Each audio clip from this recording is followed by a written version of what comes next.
ஒவ்வொரு தெய்வத்திற்கும் ஒவ்வொரு விதமான சக்தி இருக்கும் என்று கூறப்படுகிறது.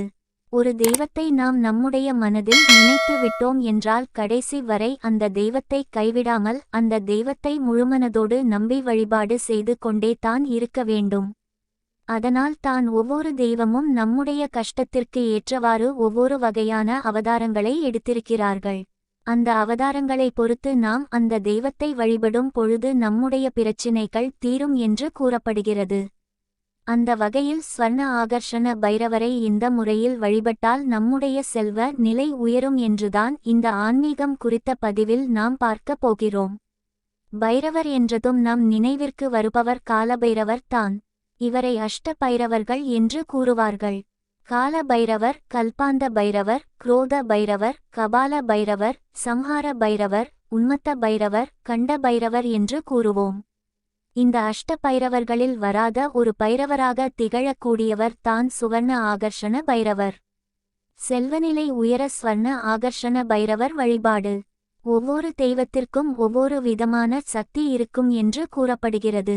ஒரு தெய்வத்தை நாம் நம்முடைய மனதில் நினைத்து விட்டோம் என்றால் கடைசி வரை அந்த தெய்வத்தை கைவிடாமல் அந்த தெய்வத்தை முழுமனதோடு நம்பி வழிபாடு செய்து கொண்டே தான் இருக்க வேண்டும். அதனால் தான் ஒவ்வொரு தெய்வமும் நம்முடைய கஷ்டத்திற்கு ஏற்றவாறு ஒவ்வொரு வகையான அவதாரங்களை எடுத்திருக்கிறார்கள். அந்த அவதாரங்களை பொறுத்து நாம் அந்த தெய்வத்தை வழிபடும் பொழுது நம்முடைய பிரச்சினைகள் தீரும் என்று கூறப்படுகிறது.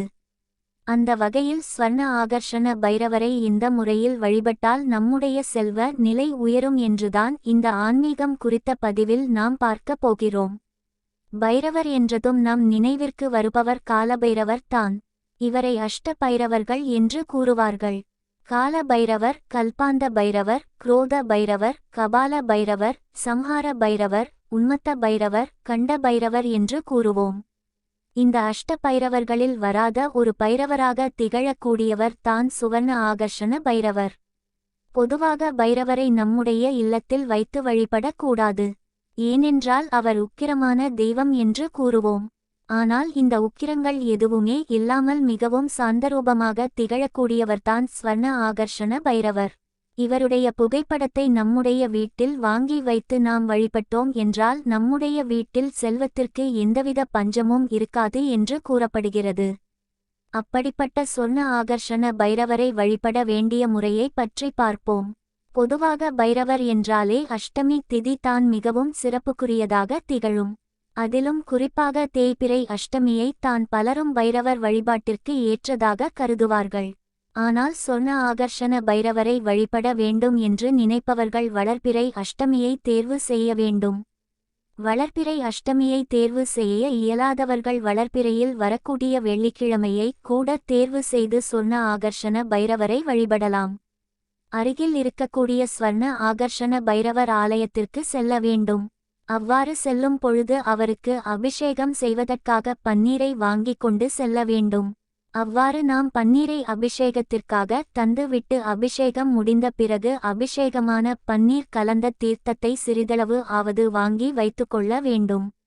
அபிஷேகம் முடிந்து தீப ஆராதனை அனைத்தும் நிறைவு செய்த பிறகு ஸ்வர்ண ஆகர்ஷண பைரவருக்கு முன்பாக 9 அகல் விளக்குகளில் நெய் தீபத்தை ஏற்றி வைத்து அவரை மனதார வழிபட்டு விட்டு வீட்டிற்கு வர வேண்டும்.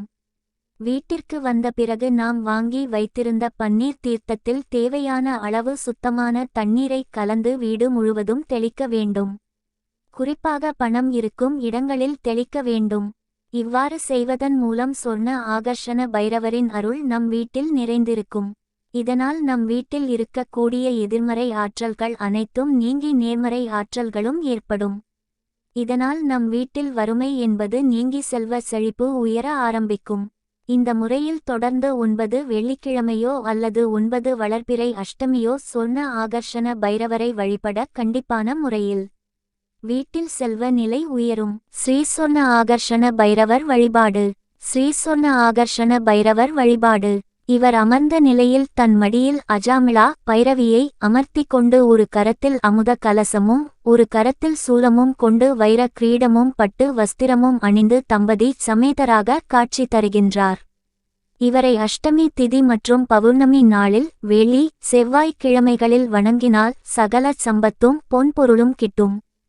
ஸ்ரீபைரவருக்கு பௌர்ணமிக்கு பின்வரும் தேய்பிறை அஷ்டமியில் பஞ்ச தீபம் ஏற்றி வழிபட்டால் காலத்தினால் தீர்க்க முடியாத தொல்லைகள் நீங்கும், நல்லருள் கிட்டும்.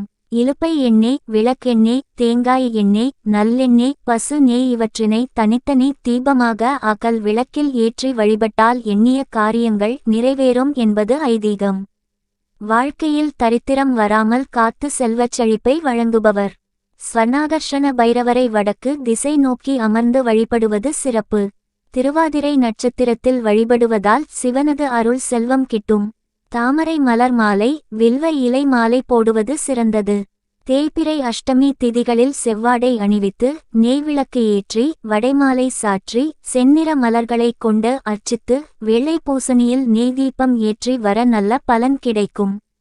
ஞாயிற்றுக்கிழமை மாலை ராகு கால நேரத்தில் பைரவருக்கு 11 நெய்தீபம் ஏற்றி விபூதி அல்லது ருத்ராபிஷேகம் செய்து வடைமாலை சாற்றி சகஸ்ரநாம அர்ச்சனை செய்து வழிபட்டால் திருமணம் ஆகாதவர்களுக்கு விரைவில் திருமணம் கூடும். இவரை வழிபாடு செய்வதால் வறுமை, பகைவர்களின் தொல்லைகள், பயம் நீங்கி அவர் அருளால் அஷ்ட ஐஸ்வர்யங்களும் தன லாபமும் வியாபார முன்னேற்றம், பணியாற்றும் இடத்தில் தொல்லைகள் நீங்கி மனதில் மகிழ்ச்சியை பெறலாம். நம்பிக்கையுடன் பக்தியுடன் சொர்ணாகர்ஷண பைரவர் யந்திரத்தை வீட்டில் வைத்து தினந்தோறும் தூப தீபம் காட்டி வழிபட்டு வருவதுடன் தேய்பிறை அஷ்டமி திதியில் திருவிளக்கு பூஜை செய்து பலவிதமான மலர்களை கொண்டு பூஜித்து வணங்கி வந்தால் வீட்டில் செல்வச்செழிப்பு ஏற்படும். ஓம் ஸ்ரீ சுவர்ண ஆகர்ஷண பைரவர்க்கு நமஹா. சொர்ண பைரவர் என்பது சிவபெருமானின் செல்வ வடிவமாக கருதப்படுகிறார். இவர் தங்கம் போன்ற ஒளியை வீசும் வடிவத்தில் காணப்படுகிறார்.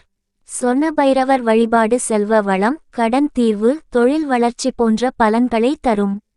தேய்பிறை அஷ்டமி மற்றும் ராகு காலத்தில் இவரை வழிபடுவது சிறந்தது. அவருக்கான மந்திரம் ஓம் ஹ்ரீம் ஸ்ரீம் க்ரீம் க்ளீம் சுவர்ண ஆகர்ஷண பைரவாய நமஹா.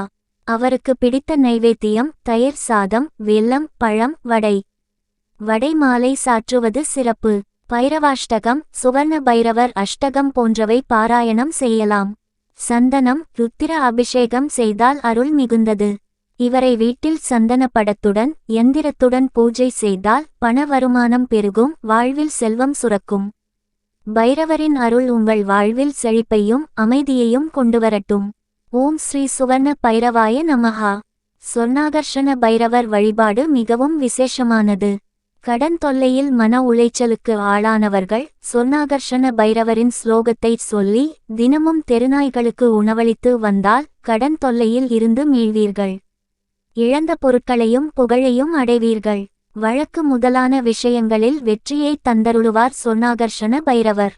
தோல்வியும் அவமானமும் யாருக்குத்தான் இல்லை. ஆனால் ஒருவரின் வாழ்வில் எப்போதும் தோல்வி மட்டுமே இருப்பதில்லை. ஒருவர் தன் வாழ்நாளில் எப்போதும் அவமானங்களைச் சந்தித்துக் கொண்டே இருப்பதில்லை. திக்கற்றவர்க்கு தெய்வமே துணை என்பார்கள். அப்படியொரு தெய்வமாக வாழ்க்கையை மாற்றித் தரும் வள்ளலாக பேரருள் புரியும் இறை சக்தியாக திகழ்கிறார் காலபைரவர். சிவபெருமான் சிருஷ்டித்தவர்களில் பைரவரும் ஒருவர். நல்லதை காத்து தீயதை அழிப்பதற்கு சிவபெருமான் உண்டு பண்ணியவர்தான் பைரவர். உலகின் நல்லனவற்றையெல்லாம் காத்தருளுபவர் பைரவர் என்பதால்தான் இவரை காக்கும் கடவுள் என்றே போற்றுகிறார்கள் சிவனடியார்கள். எல்லா சிவாலயங்களிலும் பைரவருக்கு சந்நிதி உண்டு.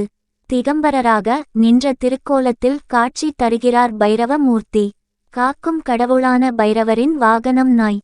நம் வீட்டை காக்கும் என்பதால்தான் நாய் வளர்க்கிறோம். காக்கும் தெய்வம் பைரவர் என்பதன் குறியீடாகத்தான் அவருக்கு நாய் வாகனம் என்று புராணம் சொல்லி வைத்திருக்கிறது. தேக ஆரோக்கியம் தந்து காப்பவர், தீமைகளில் இருந்து காப்பவர், கெட்ட சக்திகளிடம் இருந்து காப்பவர், நம்பிக்கை துரோகம் செய்பவர்களிடம் இருந்து காப்பவர்.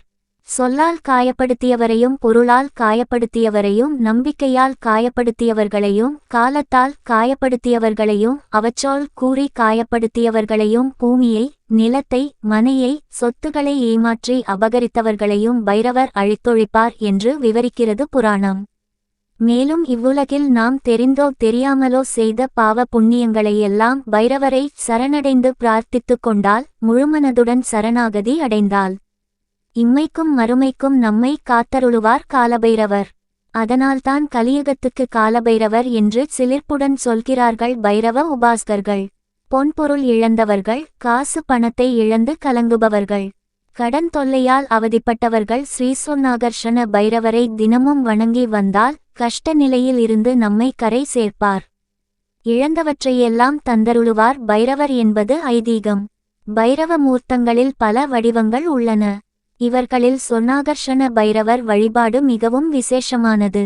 கடன் தொல்லையில் மன உளைச்சலுக்கு ஆளானவர்கள் சொர்ணாகர்ஷண பைரவரின் ஸ்லோகத்தை சொல்லி தினமும் தெருநாய்களுக்கு உணவளித்து வந்தால் கடன் தொல்லையில் இருந்து மீள்வீர்கள். இழந்த பொருட்களையும் புகழையும் அடைவீர்கள். வழக்கு முதலான விஷயங்களில் வெற்றியை தந்தருளுவார் சொர்ணாகர்ஷண பைரவர் என்கிறார் நடராஜ குருக்கள். சொர்ணாகர்ஷண பைரவ மந்திரம்: ஓம் ஏம் க்ளாம் க்ளீம் க்ளூம் ஹ்ராம் ஹ்ரீம் ஹ்ரும்ஸ்க வம் ஆபத்து தாரணாய அஜாமிலா பத்தாய லோகேஸ்வராய ஸ்வர்ணாகர்ஷண பைரவாய மம தாரித்தரிய வித்வேஷனாய ஓம் ஸ்ரீம் மகா பைரவாய நம.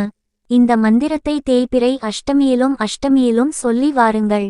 முடியும் போதெல்லாம் பைரவருக்கு மிளகு கலந்த சாதம் நைவேத்தியம் செய்து வேண்டிக் கொள்ளுங்கள். வடை மாலை சார்த்துங்கள். தயிர் சாதம் நைவேத்தியம் செய்து பிரார்த்தனை மேற்கொள்வதும் நம் வாழ்க்கையையே குளிர பண்ணும். இன்று 6ஆம் தேதி புதன்கிழமை தேய்பிறை அஷ்டமி. பைரவரை வணங்குவோம். தெருநாய்களுக்கு உணவளிப்போம். பிஸ்கட்டேனும் வழங்கி பிரார்த்திப்போம். ஓம் பைரவ போற்றி.